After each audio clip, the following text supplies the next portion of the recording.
Hey ladies, Scott Horton here.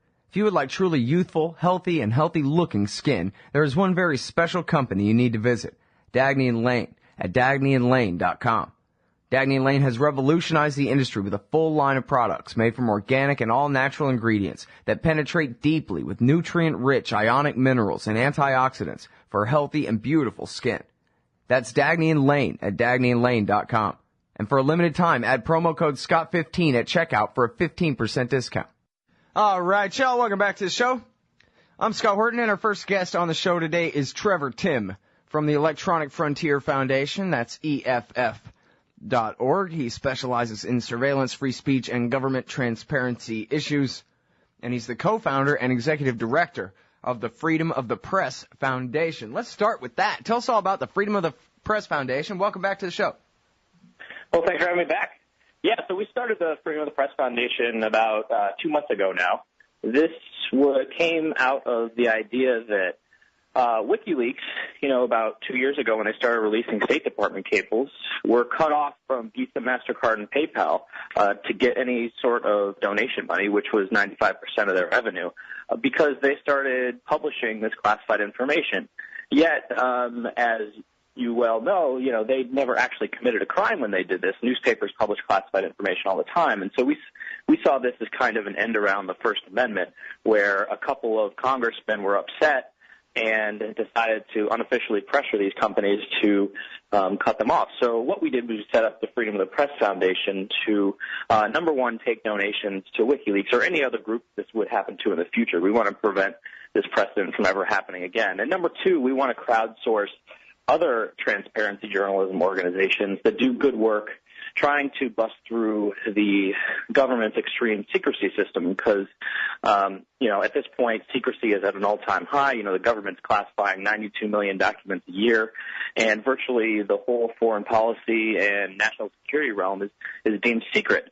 And so, we have 3 other projects right now that we're crowdfunding for. You can go to pressfreedomfoundation.org. One of them is to identify every victim of every drone strike that's happening in Yemen and Pakistan. Another is to send a reporter to Guantanamo Bay with truth out. And then the third is to map Pentagon defense spending that's often decided upon under secret circumstances, and we never really know where the money goes. Well, awesome. First of all, man, that sounds like a really great project. I'm very happy to hear that it's going well so far. But I wonder, can't they just end run you the same way they're doing PayPal and just say, the same way they're doing WikiLeaks and just tell PayPal, hey, here's another one to add to your blacklist? Well, I think at this point the hysteria over WikiLeaks has died down. And, during 2010 when they released this information, I think a lot of people were making rash decisions without actually thinking them through and actually doing the legal research that was necessary. Now that things have calmed down, I think it's much easier for them to understand that this is actually not an illegal practice. And plus, we're not just taking donations to WikiLeaks. We have a much broader mission, and that's transparency in government and the funding investigative journalism. And there's nothing more American than freedom of the press. And so, our standing is, they wouldn't be cutting off WikiLeaks. They would literally be cutting off the freedom of the press. And, we haven't had any trouble since, and I don't think going forward we should have either. Okay, great. Well, that sounds really good. And can you tell us some of the other organizations that you're involved with? At Freedom of the Press Foundation, we're funding WikiLeaks this go-around. So every 2 months we switch out the organization. We've kept WikiLeaks on for the second bundle. And last bundle we raised actually almost $200,000. So it was really great. This time around, we're funding the Bureau for Investigative Journalism, which is a great UK organization that does amazing reporting in Yemen and Pakistan on drone strikes, and we're funding their Naming the Dead project. So each of these organizations, you can fund individual projects, so you know exactly where your money's going. That's great. And one of the other groups is Truth Out, which has been doing. Said that, Yeah, great investigative reporting, and they're sending their lead investigative reporter, Jason Leopold, to Guantanamo Bay to report on all the secrecy issues going on there. As I'm sure you've covered on your show, there's been just it's been absolute chaos down there with secret government censors cutting off the media and secret. The attorney-client room has an eavesdropping bug in it, and the judge seems to have at least partially lost control of his courtroom, and so Jason's going down there, and we're funding that. And then finally, the Center for Public Integrity, which does a lot of work with PBS Frontline and other organizations, they've been around for years now. They're doing this project where they're, number one, trying to map where every defense dollar goes, given that we have the largest defense budget in the world, and also what the decision makers on the Armed Services Committee and the Finance Committee and everybody that decides the defense budget, where the lobbying dollars are coming from and who's benefiting from all of these, bloated projects that often go over budget, and we never really seem to know where the money ends up. Mm-hmm. Great. Well, those sound like all great projects, and I know, of course, Jason Leopold is a friend of the show, and Chris Wood and the others at the Bureau for Investigative Journalism, they're friends of the show too. All these people do great work. So, yeah, I'm really excited about that. I think that's great. Everybody, please go check out the Freedom of the Press Foundation at pressfreedomfoundation.org. That's the site there. Good times. Okay, so now let's move on to talk about drones. Can my local sheriff have me assassinated with a drone at this point, or how far down that road are we? Well, hopefully your local sheriff won't be trying to assassinate you with a drone, but local sheriffs across the country are now trying to acquire surveillance drones. DHS is actually now spending millions of dollars to give these smaller drones than Predator drones, but still drones with huge capabilities to spy on you, to all sorts of local police departments around the country. Here in San Francisco in the Bay Area, we're involved in a controversy right now with Alameda County, which is the county right out that serves Oakland and Berkeley, is now trying to acquire 2 surveillance drones. They cost about $50,000 to $100,000, and they're getting them with free Department of Homeland Security money. And what these things can do is, obviously they have the high-definition cameras that can, see you from very far away, but they also have infrared and heat sensors that can see through walls. They can be equipped with facial recognition technology, radar. They could potentially lock onto the GPS of your cell phone and follow you around. There's technology that can be attached to them that can intercept your cell phone and text messages. So there's a huge worry on the surveillance side with these drones, and unfortunately there's no rules of the road that really tell the police what they can and can't do with these. So when the technology gets there, they could potentially follow you around as soon as you step outside of your house, 24 hours, 7 days a week. And so what we're trying to do is get local governments and state governments to pass privacy legislation to protect people from this unwanted surveillance. Man, it's funny. I mean, what you're talking about is absolutely impossible, and yet it's now possible, right? Where they're saying the Gorgon stare, or at least they think they're right within the ability to track everyone in a city at the same time, right? You just need a few drones, and you need the software to do the differentiation between who's who and keep track, but you don't even need really that many different cameras. You just need the computer power and the right, algorithms or whatever for choosing targets. Right, yeah. The Gorgon stare that you mentioned is particularly crazy. That's a military drone, for folks who don't know, that basically, is very high up in the altitude and can see an entire city at the same time that it can actually zoom in like a dozen different instances and zoom in on individual people. Right now, we're not talking about that type of drone in the U.S., but that's where we could be headed if we don't get privacy legislation in place right now. So the drones that the police want to use are much smaller, probably like 3 or 4 feet in diameter, and they usually fly for about an hour at a time. But this technology is advancing so rapidly that these little machines will be able to fly for hours or days at a time soon, too. Like Lockheed Martin, for example, they have a drone called the Stalker, which weighs 13 pounds, and it's well within the FAA's weight limit and also all the other specs. But this can be recharged from the ground by a laser. And so they tested it for 48 hours, and it wouldn't. It kept recharging and it kept flying, and they think that they can actually fly it indefinitely. And so this is the type of technology we're looking at, in the next 2 to 5 and 10 years, where we have little drones flying around for hours or days at a time. And if we don't get a hold on things, there could be, who knows, how many Gorgon stairs, flying above the U.S. in 2025.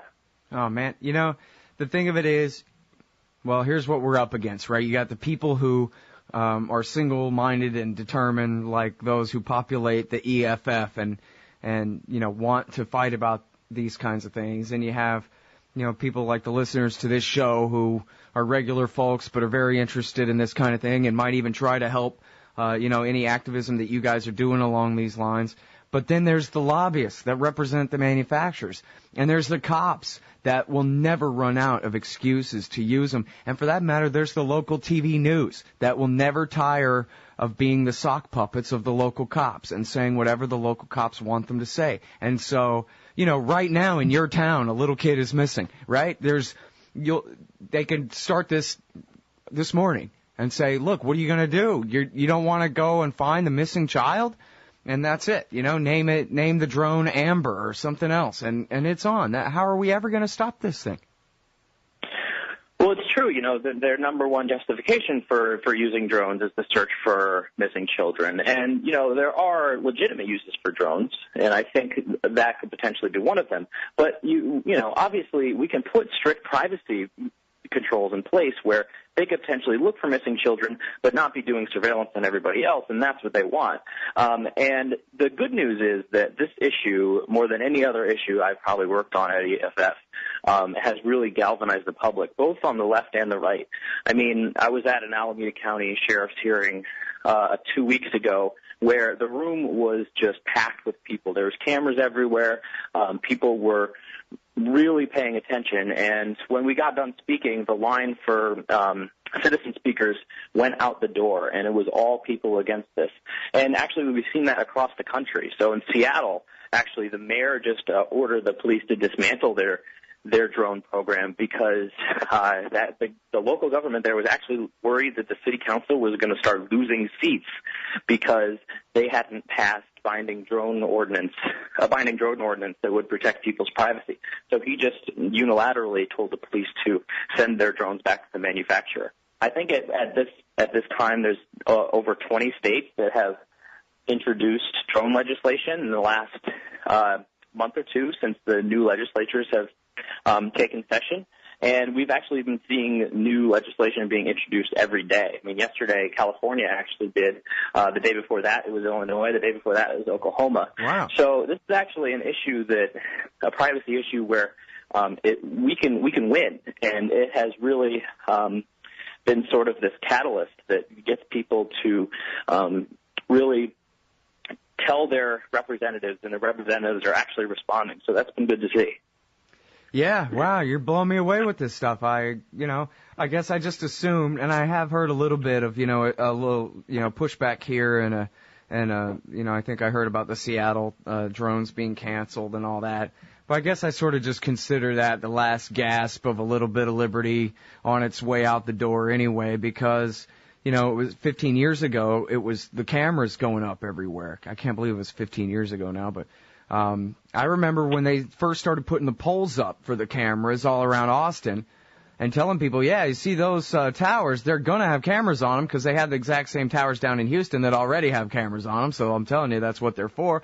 And people said to me, no way, they would never put cameras all over the roads. And then when they did, obviously they never held a vote on it. They never, there was no democracy that chose. It was just the cops and the city police in every city and every county in America put cameras up, and there was no outcry at all. Nobody bucked at all. They're all there right now. There are 10,000 of them in every city.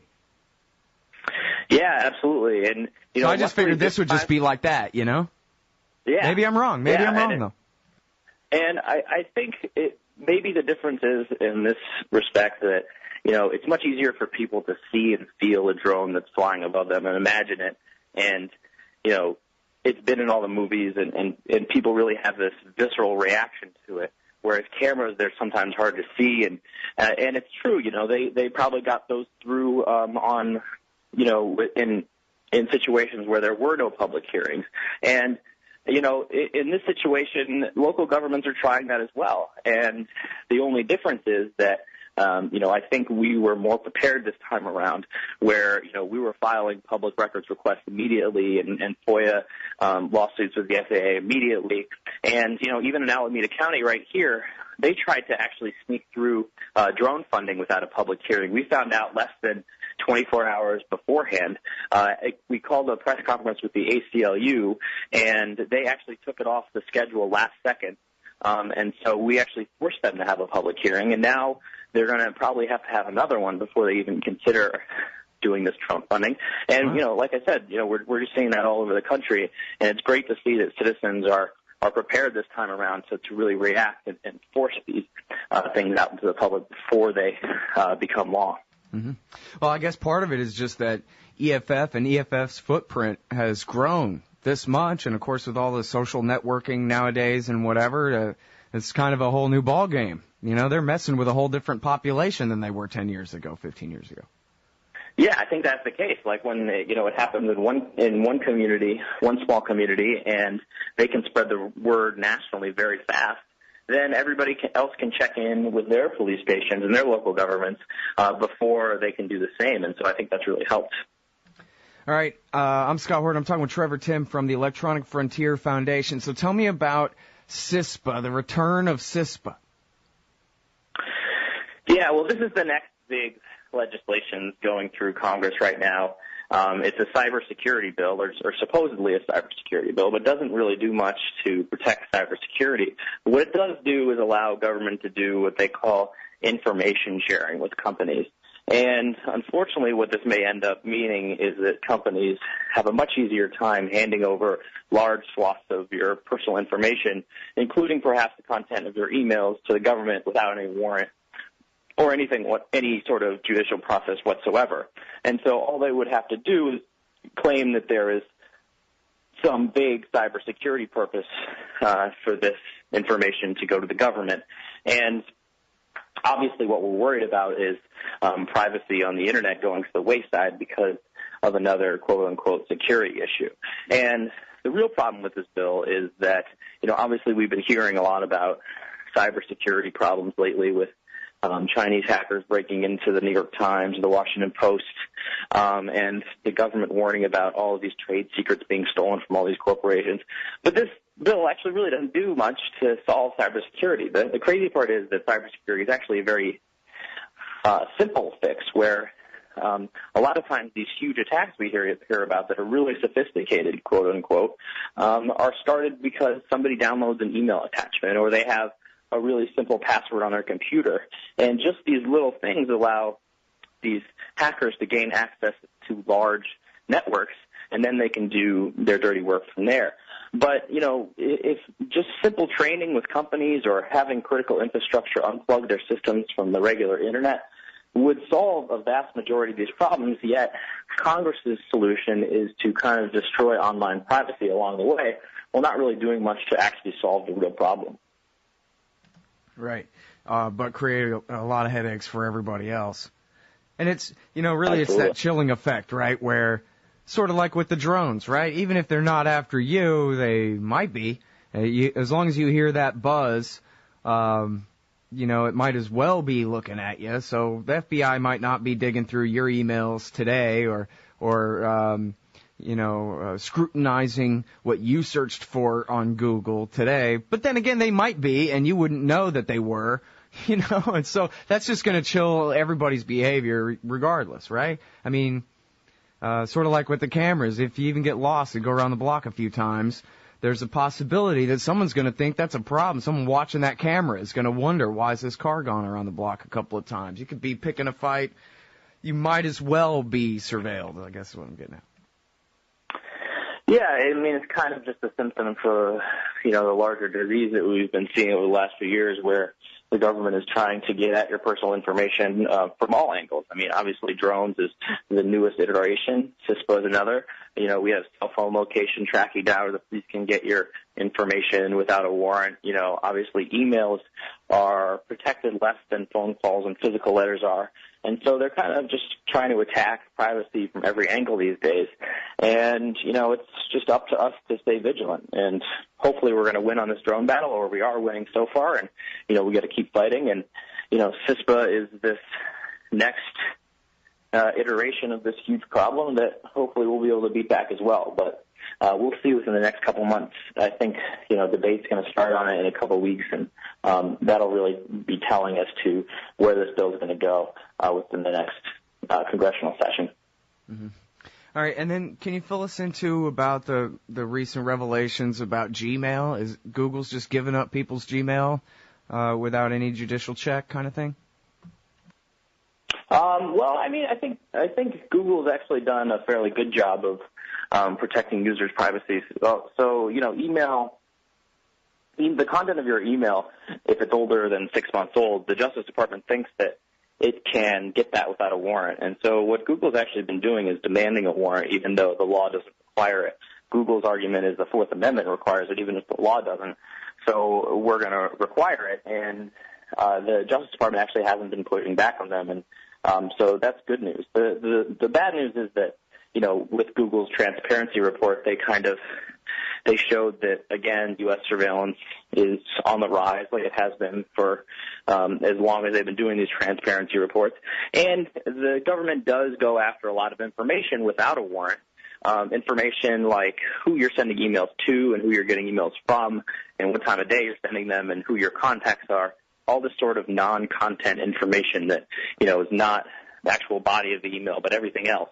And unfortunately, no fault of Google, is that the law doesn't really protect this information, and they can get it without a warrant.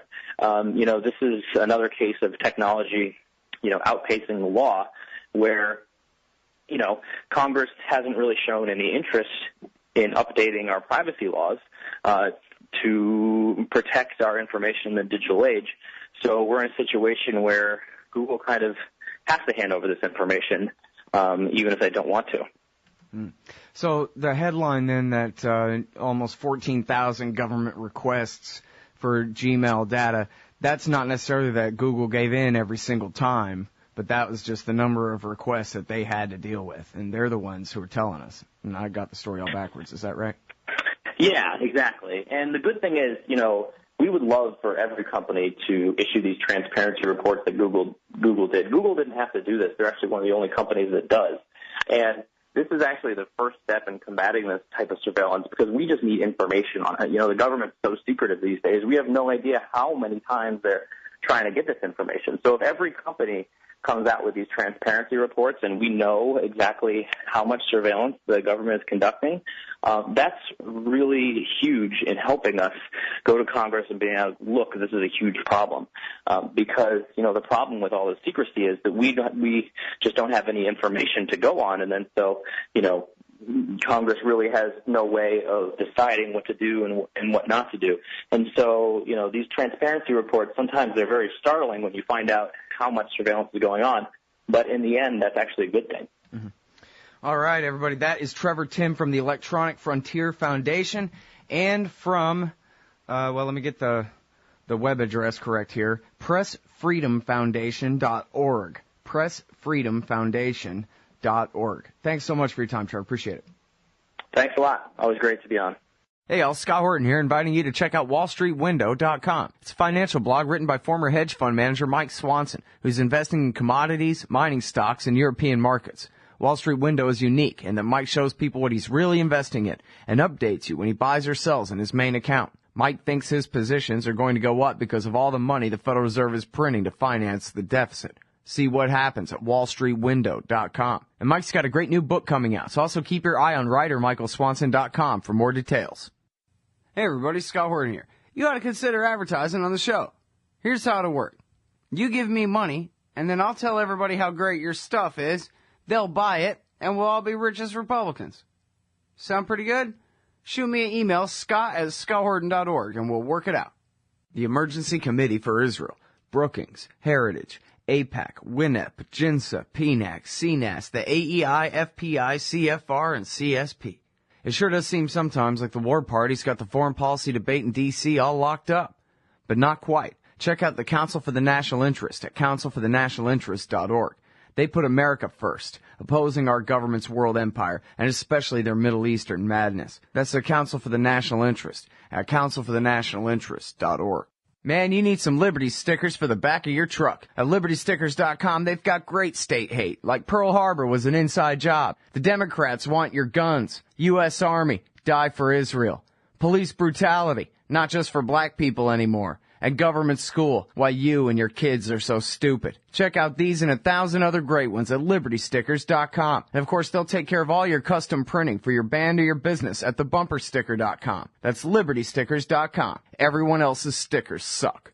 Hey everybody, Scott Horton here, inviting you to check out the Future Freedom Foundation at FFF.org. They've got a brand new website with new and improved access to more than 20 years worth of essays promoting the cause of liberty. And FFF's writers, including Jacob Hornberger, Jim Bovard, Sheldon Richmond, Anthony Gregory, Wendy McElroy, and more, aren't just good. They're the best at opposing and discrediting our corrupt overlords in Washington and their warfare, welfare, regulatory police state. That's the Future Freedom Foundation's new and improved site at FFF.org.